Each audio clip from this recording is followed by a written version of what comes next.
Polisi arresta con una persona con droga y fusil durante el bypass operation alina Santa Maria inante madrugada. Personal del Side Soc Police Station 11 niya kundusi bypass operation alina Father Salvador Street, Barangay de Santa Maria mga alas 12:40 inante madrugada. Resulta con el arresto de si Orlando Crisostomo Iparas, 54 años, residente de Cherry Drive, Barangay de Tumaga.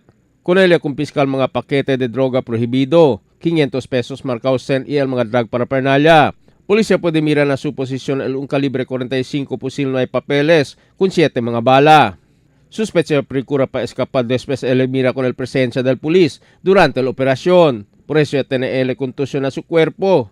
Polisya liba también para na Police Station 11 con el motorciclo del sospechado.